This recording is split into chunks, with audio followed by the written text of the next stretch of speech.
All right. So I got to tell you the story behind this. So I was praying. I started praying to the Lord a while back about I'm not tied to a calendar. I mean, we know each other long enough now. I don't do calendar preaching.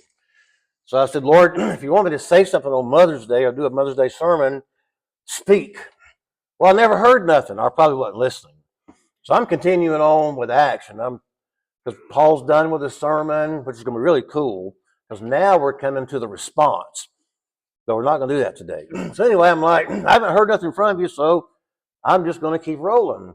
And so Gail walks by a few days ago and says, "Are you doing a Mother's Day sermon?" I said, "Nope."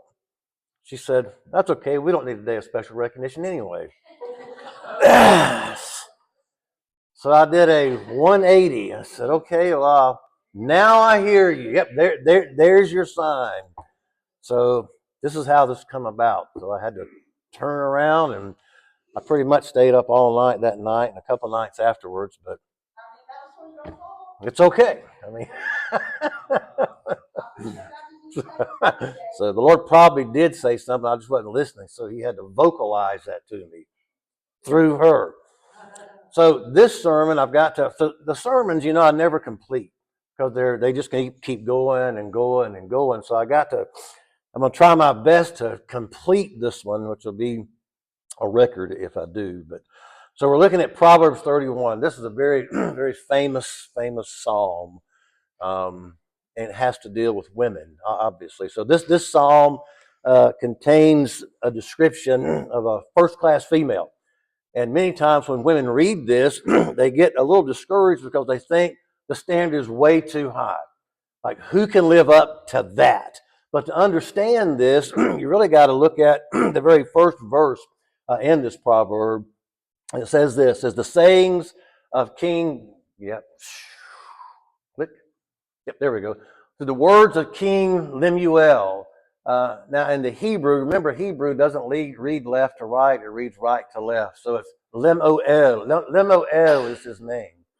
But because we don't speak Hebrew, we're going to say it in the English.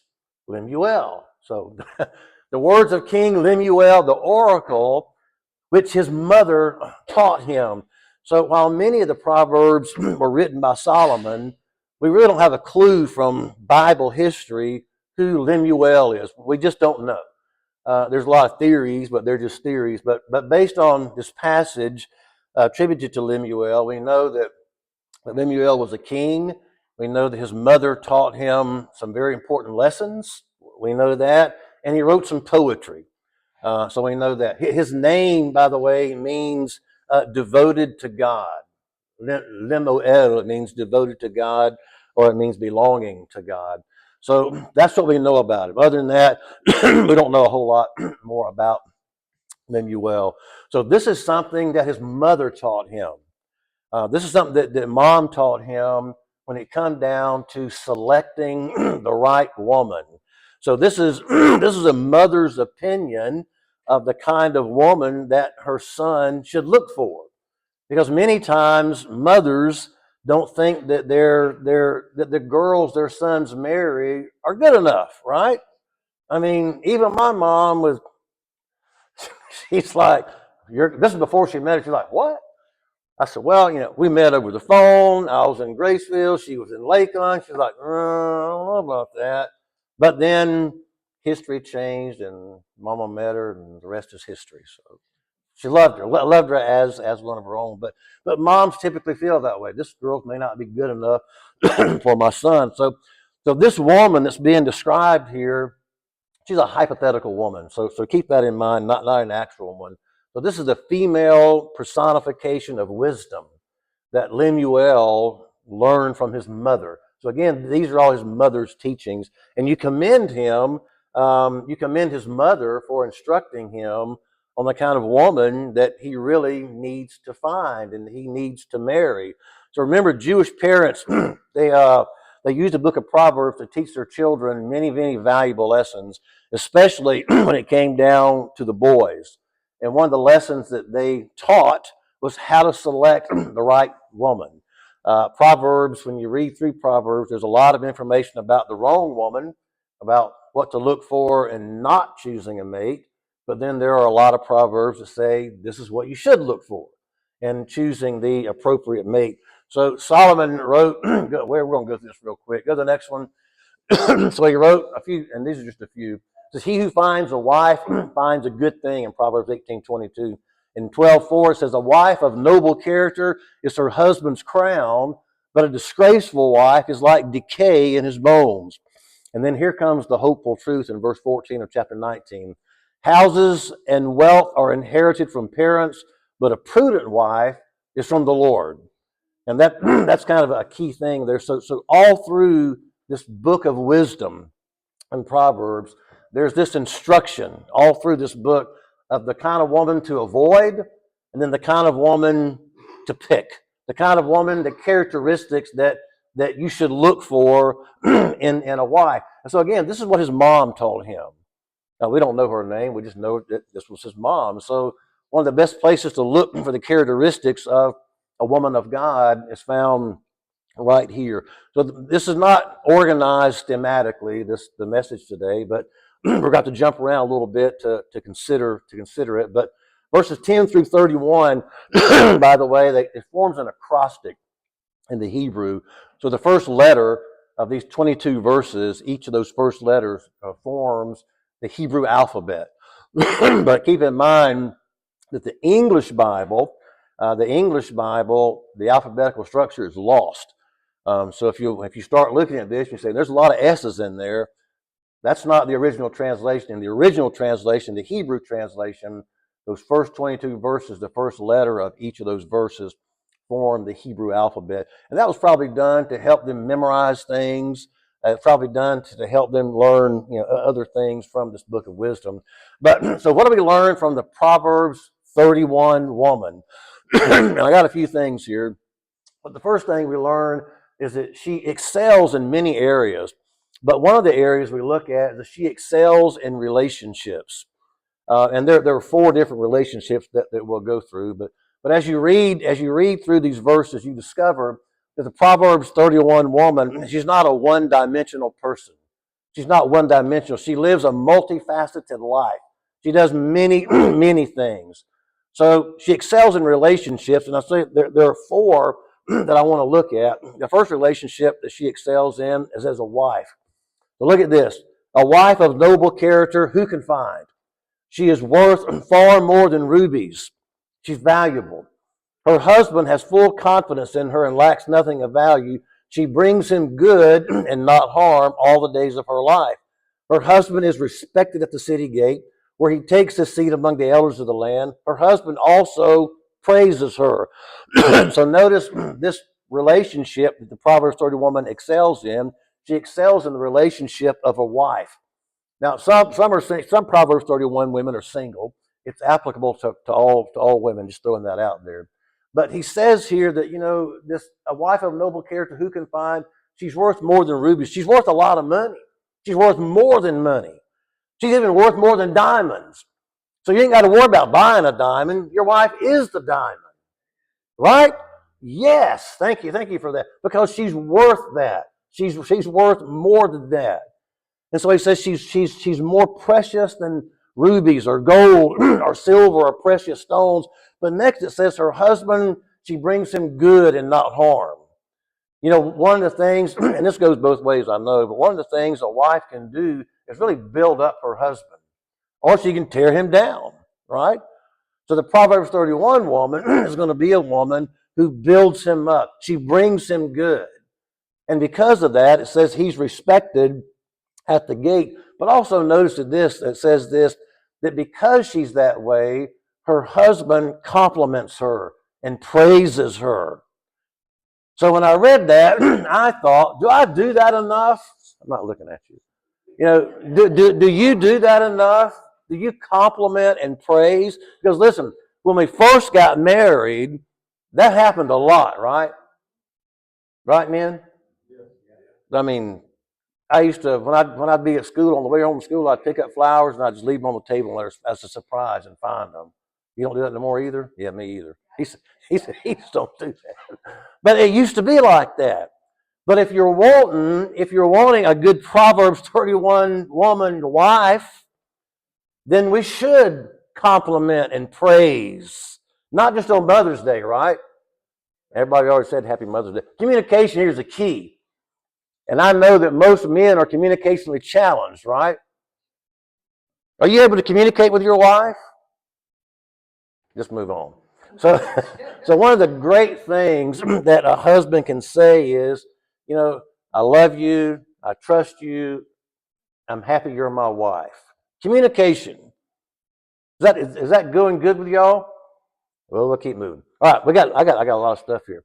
So she excels in a relationship as a wife, but the other relationship that she excels at is that of a mother. So not only is she a good wife, she's a good mother. So it says like this, she's like the merchant ships bringing her food from far off. She gets up while it's still dark. She provides food for her family. Her children arise and call her blessed. So here's a mom who provides food for her family, even if it means getting up early to do it or staying up late to do it. She goes great distances to go get food, to procure food. And it's not like she can jump in the car and go down the street. She's either going to walk, or if they're rich enough, she'll have a camel or a donkey. If they don't, then they walk. And many times they would walk great distances to procure food for her family. That's just what they do. That's just what a mom does. And her rewards in verse 28 says her children grow up now. Because when they're young, they say all kind of dumb things, right? When they grow up, they'll rise and call her blessed. But she's a wife and she's a mother. And listen, I've had the privilege of being with some really good moms. My mom, which I sorely miss, sorely miss. I mean, she was always there for us. She worked for us. She provided for us by herself. But then I had the privilege of marrying a good wife and a good mother. And so it's important when you look at these relationships to see what all's entailed in there. That there's a relationship of a wife, but there's also the relationship, of a mother. We'll get more of that in a minute. But here's the third relationship that she excels in, and that is of a friend. So she's a good wife, she's a good mother, but she's a good friend. And it says she opens her arms to the poor and extends her hands to the needy. That's a friend. I remember Mama, I'm going to probably talk a little bit about Mama today, but when we were kids, Mama used to open her house all the time and bring in, I call them strays. She'd bring kids who had a problem with their parents, kids who didn't need a place to go. She'd always bring these kids, not permanent, but temporarily. She'd always bring them in and help them. And listen, that's what a friend does, right? And so moms are like that. It's kind of a unique ability. Gail has helped people, didn't even tell me. And I just said, okay, do it. I mean, some of these organizations that we give to, she just started giving them to them. And I ain't got no problem with that. But, a mom can see a need and meet that need. Have you ever noticed who fills our food box more than anybody else? Moms. I mean, there's a need there. And listen, we're helping to provide for a need. So she looks around and she sees people who are in need. And it's not that she gives money or anything. It says she opens her arms. She opens her arms. In other words, she gives of herself. She gives of her. She embraces those who are poor. She embraces those who are hurting. She embraces those who are hungry. A lot of times the men will look and go, whew, better go get a job. But moms will come out and say, I'm going to feed you. I'm going to give you something to eat. Even with dogs, right? That drives me crazy when she used to do this at home. We'd have a stray cat. They throw food out. Quit throwing food out there. You're going to bring them back. There it is the same thing. Stray cats, they throw food out. Stop throwing food out there. They're going to come back. And they will. So I just let the dogs out. So no, that's still cats running around. We got cats and rabbits and blah, blah, blah, blah, blah, blah, blah. But that's what a friend does. They help. And that's what a good mom does. What a good Proverbs 31 wife does. She excels in the relationship of being a friend. To being a friend to those who have need. They said a friend is someone who walks in when everybody else walks out. Well, women have that unique ability. I guess they can, what's the word I'm looking for? I just heard mumble. Empathize, yeah.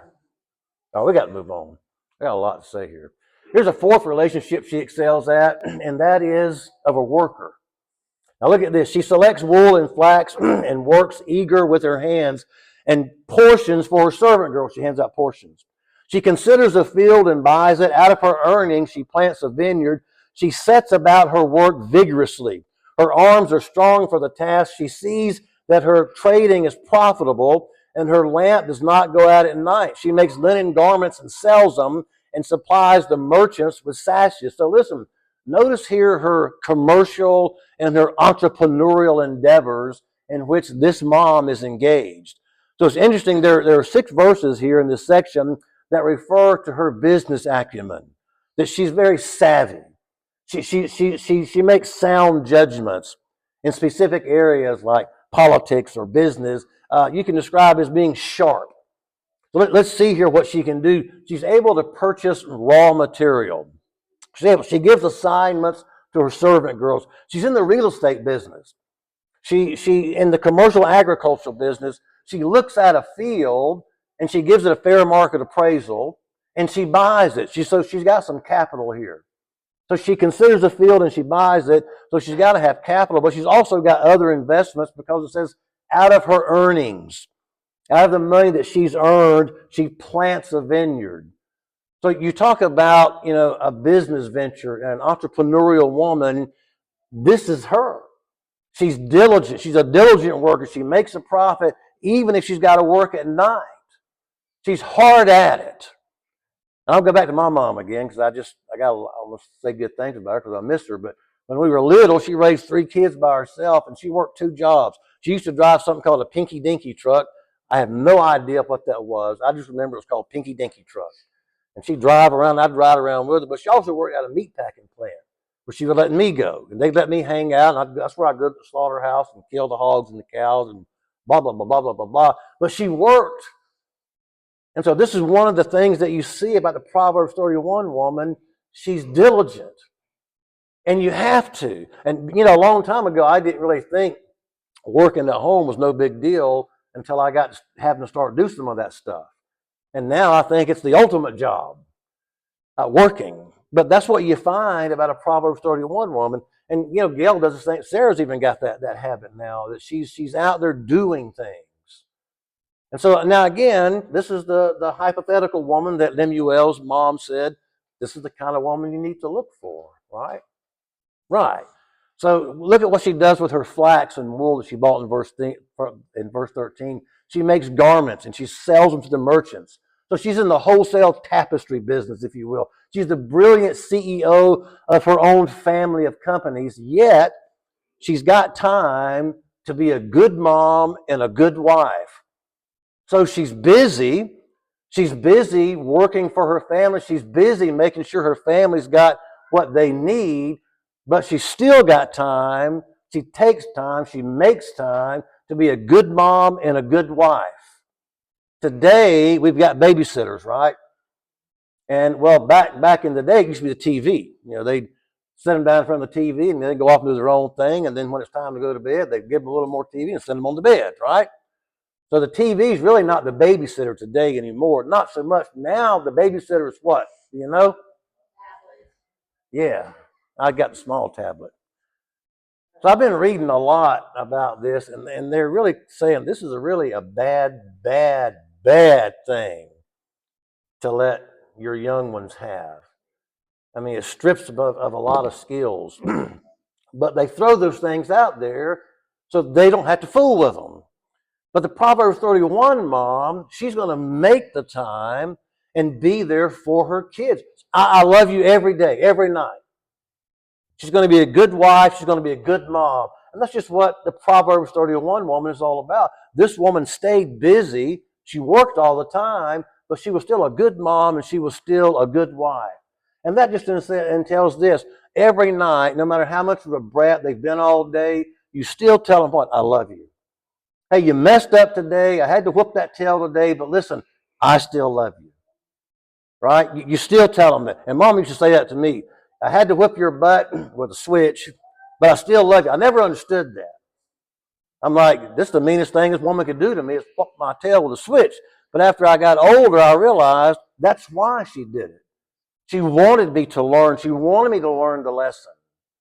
So we didn't have the makeup babysitters. We had mom. But a godly mother uses her time efficiently. That's what the Proverbs 31 woman is doing. So this godly mother can absolutely, of course, we're talking about work and work outside the home. That's not what it's saying at all. Of course, moms work outside the home, but even those moms still take the time to be that godly mother and godly wife to their home. They still do that. And so she excels in these relationships. This Proverbs 31 woman, she excels in these four relationships. Now, let me get into something else. Not something else here. Not only in relationships does she excel in, but she also excels in her abilities. She's got some abilities here. And the first one that we look at here, she has the ability to create. Says this, in her hands, she holds the distaff. Y'all know what a distaff is? Anybody? Now, y'all should know better than me. I had to look this thing up. I can't hear you. What? A distaff. Now, remember, she's sewing. So it's related to sew. I had to look this up because I had no idea. Let me get my glasses on. Y'all know what a distaff is? No. So it's some kind of spindle that holds the thread while she can free up her hands to spin the wheel. It's probably called something else today, but if you saw a picture of it, you probably, yeah, it's not, that's called a blah, blah, blah, but it's a distaff. So it's some kind of spindle that holds all the thread, and then she's able to spin the wheel while the thread rolls down. Anyway, what it says, she holds in her hand the distaff and grasps the spindle with her fingers. She makes coverings for her bed, and she's clothed in fine linen and purple. She makes linen garments and sells them. So here's a woman who has the ability to take basic materials and create. So she knows how to sew. So she takes the basic material here and she makes something beautiful from them.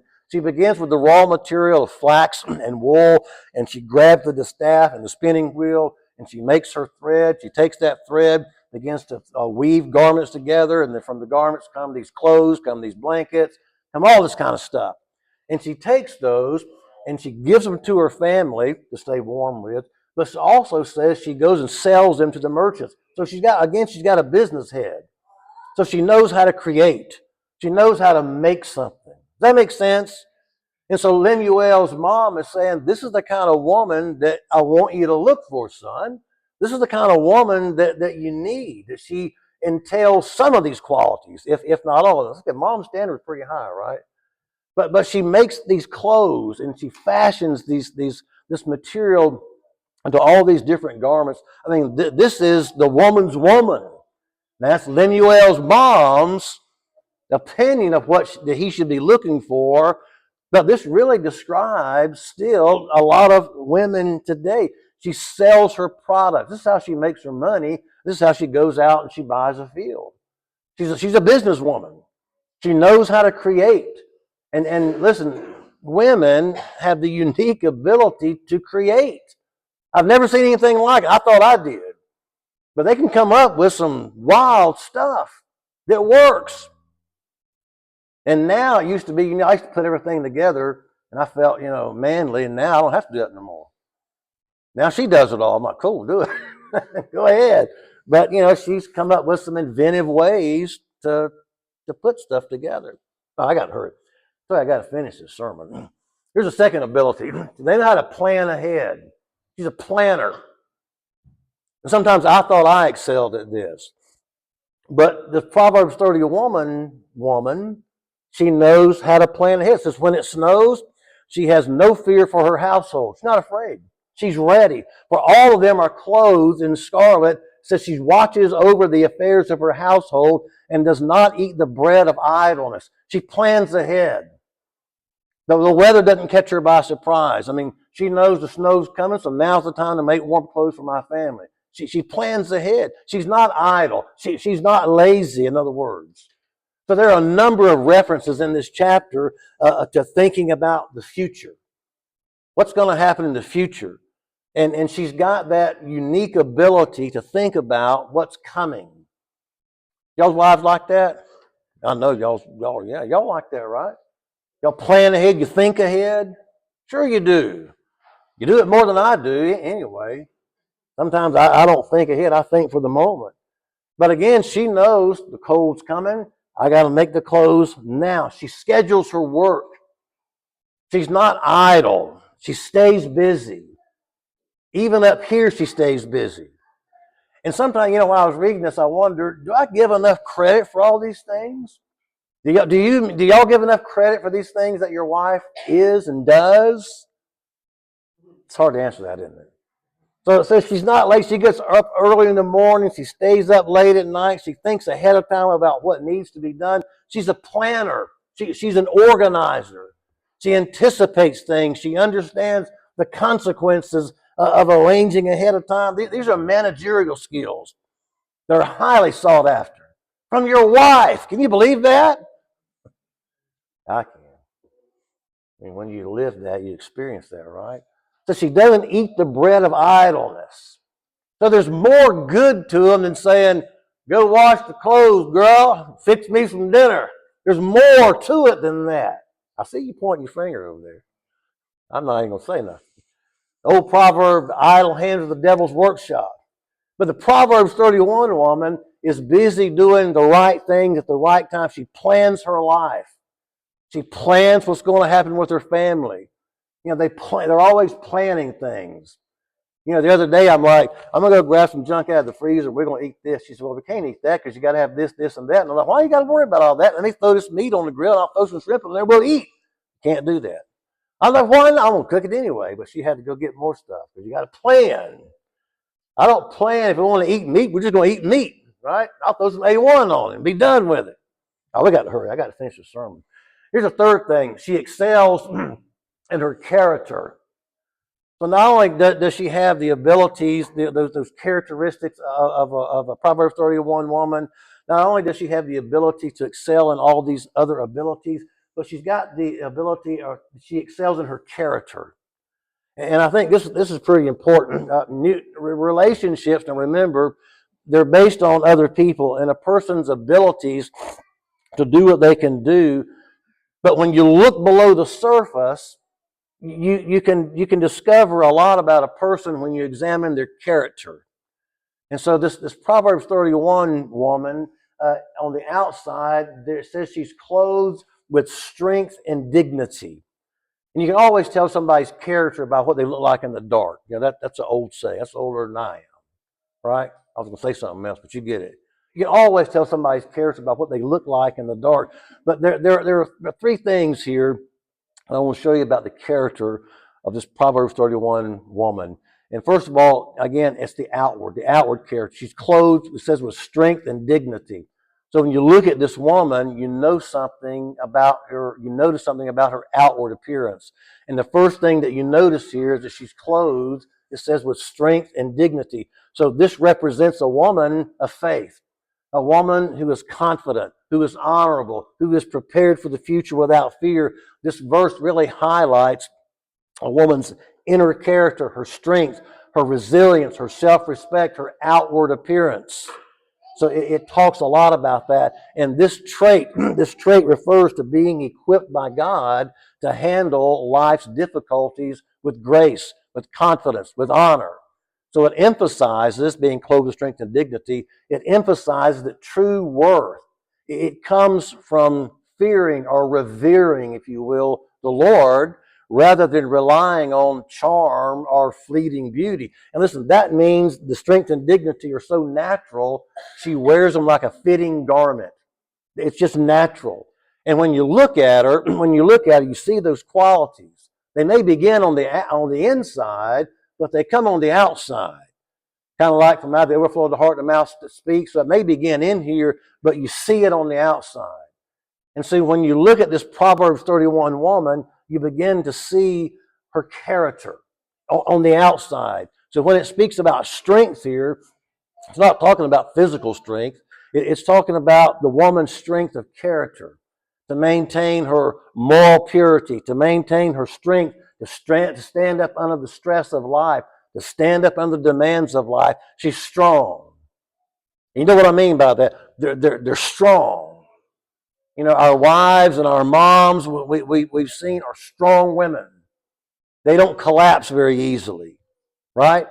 And listen, sometimes they have to hold me up.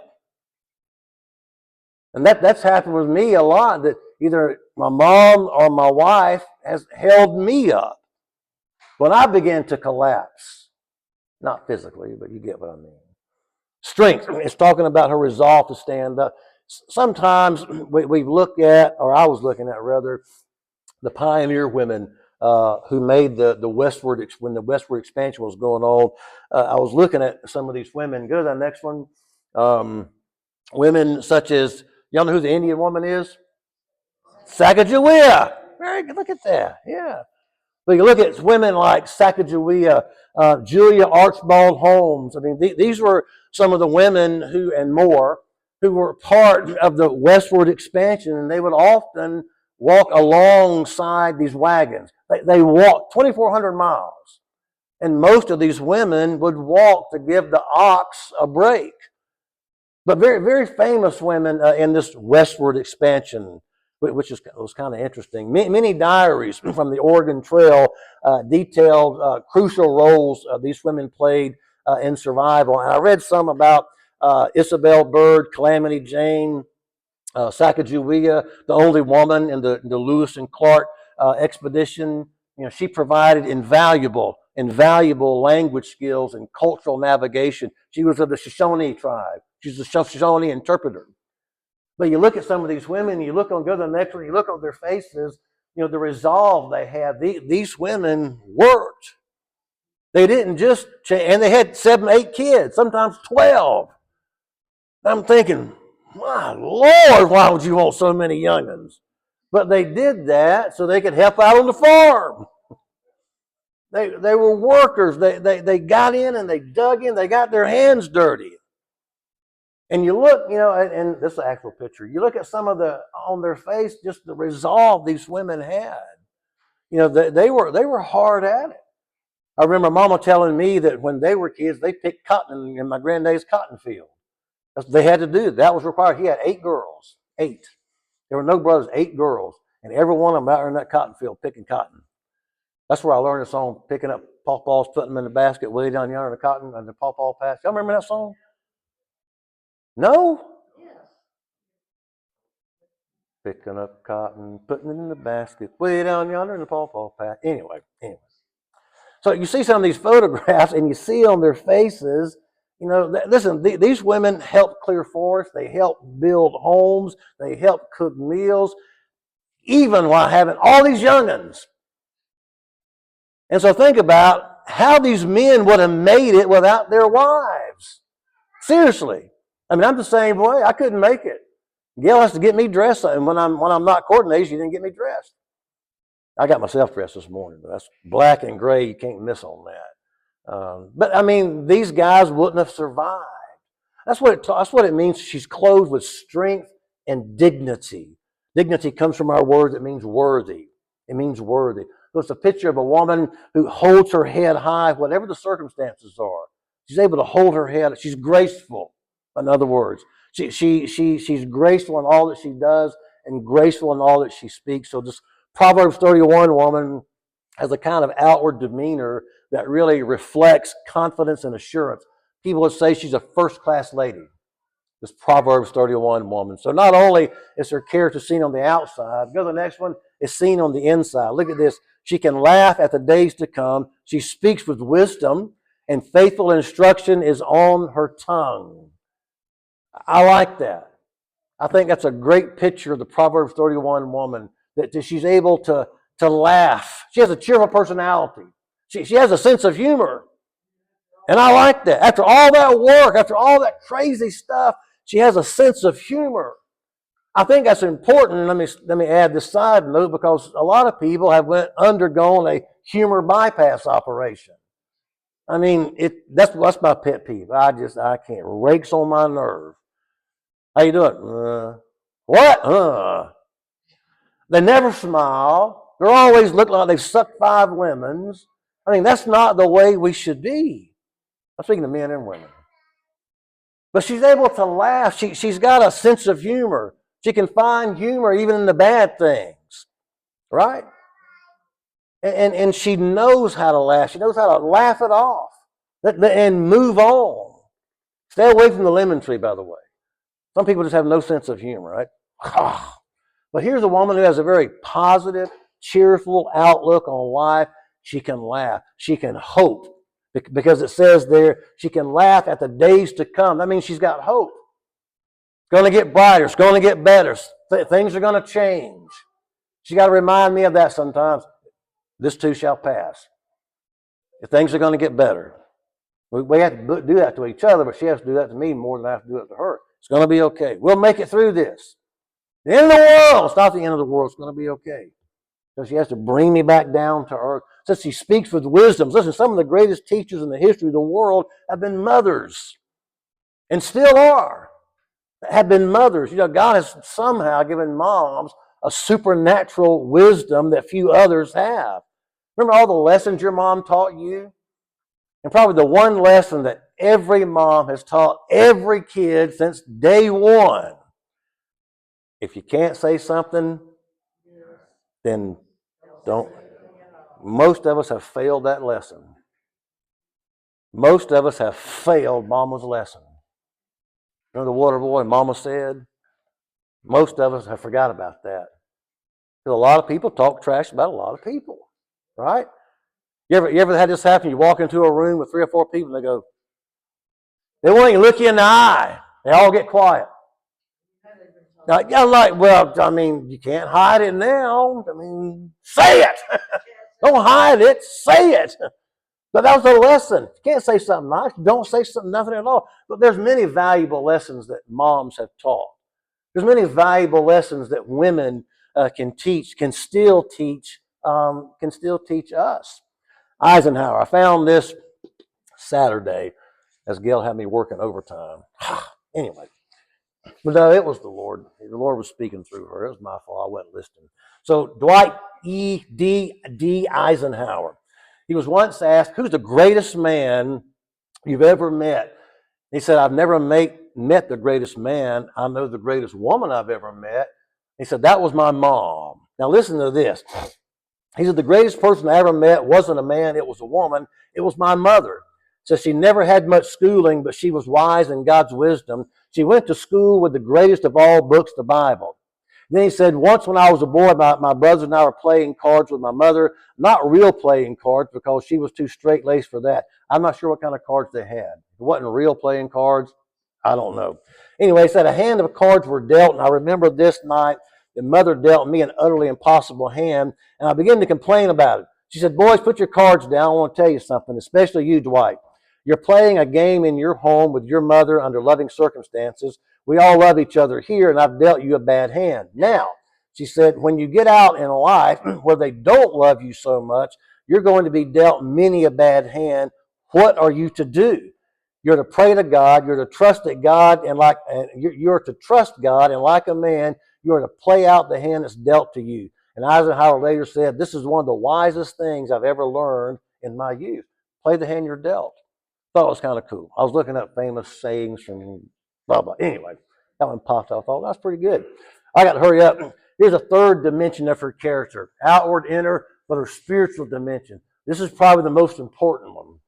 It says this, many women do noble things, but you surpass them all. Charm is deceptive and beauty is fleeting, but a woman, look at this, who fears the Lord, not who fears her husband, who fears the Lord is to be praised. Give her the reward she's earned, and let her works bring her praises at the city gate. The word for charm by the Hebrew there means bodily form. It means bodily form. So listen, you can be deceived by appearance, right? Of a man or a woman, especially today. There's a lot of deception out there. But beauty may be there for a few years, but then what's going to happen? You're going to have Alan going, what happened to your beard? Well, I got older. I still got pictures of when Gail and I met, and I'm thinking, where's that dude at? I mean, y'all do too, right? I mean, hey, we looked good back in the day, right? We like to brag on, still look good. It's in a different eye right now. I want to look good like I looked when I was 20. Wearing that What's That I Hear shirt from the Inspirations. And Gail had a Seminole shirt on. Of all things. Well, I schooled you. I took you to school on that. So that shirt's gone. Because the woman who fears the Lord has an advantage, I'm out of time, over everybody else. So she has spiritual qualities. Listen, that's probably the most important thing, that she reveres God. She reveres the Lord. And notice this. I got to hurry, and I know, but notice this in Ephesians 5.